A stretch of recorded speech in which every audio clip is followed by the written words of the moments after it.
তথ্য ও সংস্কৃতি দপ্তরের তত্ত্বাবধানে বর্ষব্যাপী উদযাপনের মাধ্যমে সমগ্র রাজ্যে ডক্টর শ্যামাপ্রসাদ মুখার্জি 125তম জন্মবার্ষিকী পালনের প্রস্তাব রাখা হয়েছে।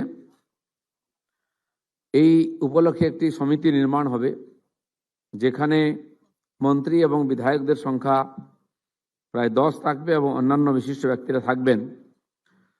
আগামী 6 জুন যে জন্মতিথি আছে, 6 জুলাই ডক্টর শ্যামাপ্রসাদ মুখার্জির, সেদিন একটি নূতন তার প্রতিমা নির্মাণ, মূর্তি নির্মাণের জন্য স্থান নিশ্চিত করে ভূমি পূজন হবে।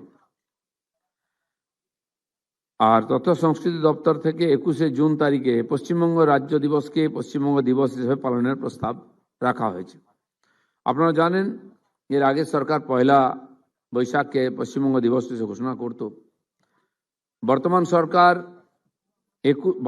20 জুন, যে দিনটি ডক্টর শ্যামাপ্রসাদ মুখার্জির নেতৃত্বে তৎকালীন আইনসভায় পশ্চিমবঙ্গ দিবস হিসেবে পালিত হয়েছিল এবং প্রস্তাব গ্রহণ করা হয়েছিল, বেঙ্গলি হিন্দু হোমল্যান্ড হিসাবে স্বীকৃতি দেওয়া হয়েছিল, তাকেই বর্তমান সরকার পশ্চিমবঙ্গ দিবস হিসেবে পালন করবে। আর এটা সরকারিভাবেও পালন হবে, বর্তমান বছর থেকেই শুরু হয়ে যাবে।